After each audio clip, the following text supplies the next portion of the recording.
Good afternoon, Mayor and Council. My name is Mike Freeman. I'm the Chief Financial Officer for the City of Fort Collins. Joined today by Josh Burks from Economic Planning Systems, and we're going to discuss a project that began in 2007, which was the economic analysis of the Mason Corridor project. As Council is aware, one of the main components of our submittal to the Federal Transit Administration is an economic analysis that looked at, well, what's the benefit to the community and region-wide in doing this effort. The work that Josh and EPS did was woven into the submittal to the Federal Transit Administration.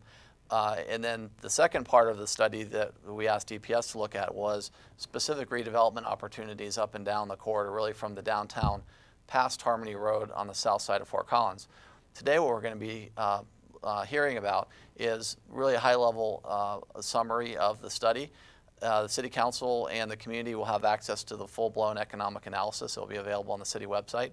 The City Council will also receive a full-blown copy as well as this DVD. With that, Josh, I'd like to turn it over to you and ask you to go through the summary points of the study.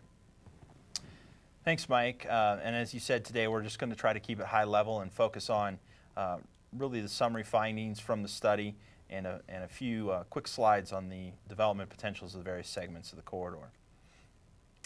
So with that, we'll talk about four main things today. First, we'll talk about the summary of findings, and we'll talk about briefly talk about the population and household forecast as we revised it during this study. And then we'll talk about the corridor development potentials, and lastly, talk about some of the economic impacts of the potential redevelopment along the area. So the first finding on the Mason Corridor study was that we estimated the Mason Corridor area would capture about 18% of the forecasted higher density housing demand in the time frame that we were looking at, which was about 2006 to 2031. This is obviously subject to land availability. What we noticed is that there is vacant land supply, or that the vacant land supply in the growth management area is expected to be largely built out over the next 25 years. This will begin to create pressure for new types of residential development, as well as just market conditions are beginning to create that pressure, and will help move towards a greater amount of high density housing. Also, the Mason Corridor has the potential to absorb approximately 2,800 higher density residential units between 2008 and 2030. The next summary finding basically dealt with the sort of indirect benefit of the Mason Corridor project, providing downtown with additional accessibility, which really enhances the appeal of the residential area or downtown area for residential development, which is already beginning to have that appeal due to the retail amenities and things that are being redeveloped in the area. Nearly the entire downtown district is within a comfortable walking distance of the proposed stations along Mason Corridor. Therefore, any residential development that occurs within that downtown area will basically be transit accessible.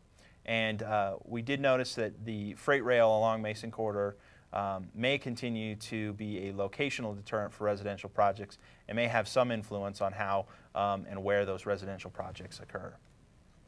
In addition, the downtown residential market is expected to grow modestly over the next 15 years, basically building on the success of these earlier higher density developments that have already taken place.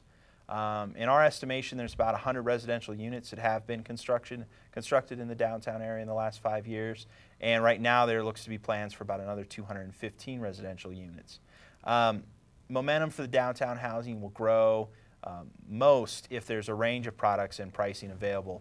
And what we think is that the additional accessibility provided by Mason Corridor will provide other land within the downtown area the ability to be developed for residential and provide that wider ranges of pricing and products.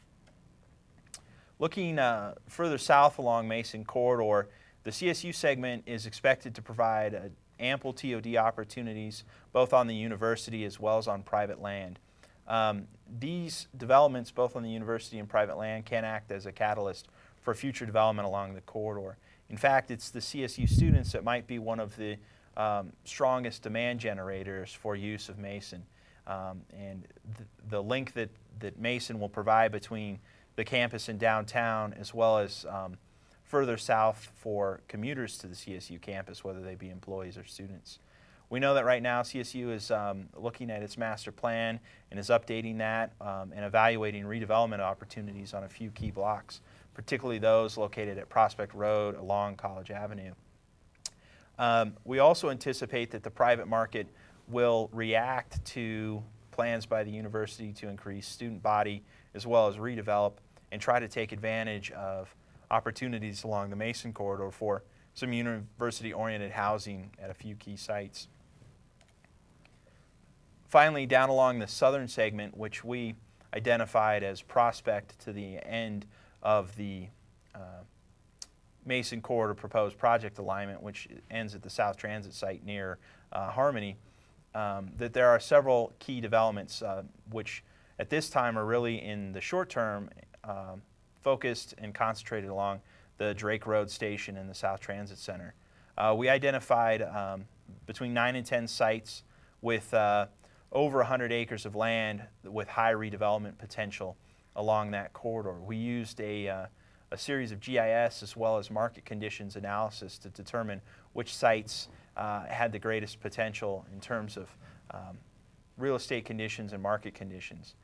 In the short term, development will probably be isolated, a few key redevelopment parcels. We identified two that we'll talk about in greater detail later, the Drake Road Station and the South Transit Center. These two sites provide each about nearly 18 acres of land and will therefore provide a great opportunity to have catalyst projects that can set the tone for redevelopment along Mason corridor. Last, and a very important finding, was that the city's potential investment of $4 to $5 million as local match funds can leverage a significant amount of federal transit funding. I think the current number is $58 million, as well as generate an estimated $6.1 million in property tax revenue over a 25-year time frame and $14.4 million in sales tax revenue based on the redevelopment potential along the corridor.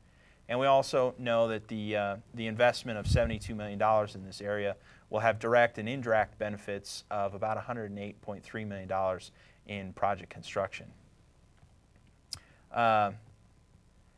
Mason Corridor is expected to provide a positive climate for TOD, creating a clear nexus between transit improvements and enhanced development opportunities. And this nexus could provide opportunities for future discussions of public finance strategies. And now I'd like to quickly talk about the revised population and household forecast that we worked on with advanced planning and the planning staff during the Mason project. There was a revision of the growth management area during the course of the Mason corridor study, which helped us to get a better understanding of what the potential build-out capacity of that area is. Currently, the estimates show that there's well over 25,000 additional housing units in that area. In addition, EPS spent quite a bit of time analyzing the market conditions in the city and the region as a whole to understand what the future demand for high-density infill housing will be. And it's our estimate that there will be demand over the course of the next 25 to 30 years for about 7,000 high-density infill housing units, and with about half of those potentially occurring along the Mason corridor, depending on land availability and the absorption rates. This basically creates a new build-out estimate of 230,720 residents and about 94,000 households. Quickly, this table shows the downtown development sites that we identified. We identified 11 sites for a total of about 683,000 square feet of land. On that, based on some of our market intelligence, we assume there will be nearly 1,500 residential units and about 300,000 square feet of non-residential space that could either be retail, office, or even supporting uses like hotel. On the next segment, which really is from the north end of Colorado State University to Prospect, we identified two types of redevelopment opportunities. We had several conversations with the university regarding their plans, and were able to identify a couple of projects that will be moving forward on campus that will have the ability to generate not only new classroom and administrative space, but approximately 400 beds of additional student housing above and beyond their current count. In addition, we identified about 4 sites that are adjacent or near the area of the university that will likely could have private development occur, and estimated they could support about 770 residential units. The last segment we looked at was, in essence, Prospect south to Harmony and really south to the transit center. We identified 10 opportunity sites in this process using GIS as well as the market conditions that I described earlier to determine the sites. And we categorized these opportunities into 3 segments. Near-term opportunities that would likely happen within the first 5 years of opening of the Mason Corridor after completed construction. Midterm opportunities would probably be 5 to 10 years out from construction, and then long-term possibilities, which are really beyond that 10-year time frame and need land values and things to increase somewhat before they become likely. But currently, in our estimation, they're underutilized and they're still opportunity sites. So I'd like to quickly talk about sort of 2 key near-term opportunity sites in this southern corridor segment. First is the big Kmart site located at basically Drake and College, the north side of that intersection. The site is approximately 18 acres and is currently owned by Southwestern Investment Group. It has the potential to be developed as a TOD village, including a Texas wrap, which is a type of development in which stick construction or wood constructed residential units wrap a concrete structured parking structure. This actually allows for densities of up to 40 dwelling units per acre. Assuming that this type of development would occur as well as a small amount of ground floor retail, our estimate is that the site could support between 300 and 350 residential units, creating a real opportunity to set the tone for future development along the corridor. The second site that we looked at was the South Transit Center, where the city already owns some land, and there's approximately 14 acres of additional vacant land adjacent to that transit center. In addition, there's some potential and proposed development along and near that area. The one in particular that we looked at was the Red Tail development that could house between 50 and 140 residential units and some commercial space. We looked at a similar sort of development opportunity for this 14-acre site with a higher density residential, either apartment or condominium development, and some retail space, and believe there could be support for between 300 and 400 residential units on this site. Alternatively, the residential unit count could be lessened in favor of a portion of the site which is actually oriented towards College, being developed in a more traditional retail format. All told, our estimates of the next 23 years in terms of demand is that the corridor itself, based on absorption rates that are supported by market conditions, will likely attract about 2,800 of those 3,500 residential units that we identified as possibility, and that the area could support about 375,000 square feet of non-residential. If we were to assume that the average residential unit size would be about 1,000 square feet, that would give us about 2.8 million square feet of residential to about 400,000 square feet of non-residential. So we're thinking that the area will largely be residential development of about 90% to 10%. But this is all right because this will help to support the existing retail and non-commercial uses along the corridor, and the non-residential development that does occur should not compete with that existing. Just quickly to talk about some of the economic impacts of the potential redevelopment in the corridor. And I do apologize if this slide is difficult to read. I'd refer you to the detailed report for a more legible table.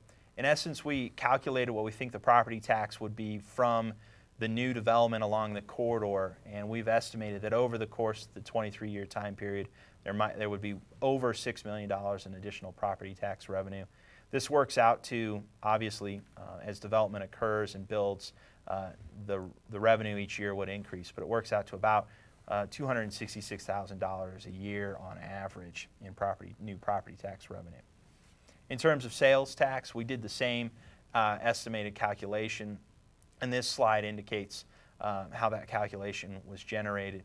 And we've calculated that over the 23-year time period, there'd be roughly $14.4 million in new sales tax revenue, or nearly $600,000 a year on average. Again, as the area develops, the annual revenue would increase, but the average would be about $600,000 over that time period.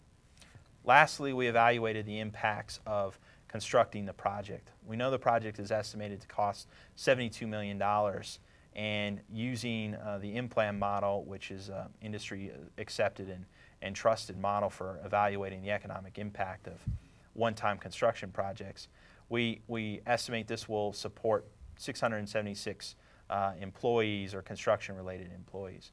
As materials and labor are purchased within the Fort Collins area, it will also have indirect and induced benefits, bringing, according to the model, an estimate of about $108.3 million in total impact and support employment of well over 1,000 people in construction-related jobs.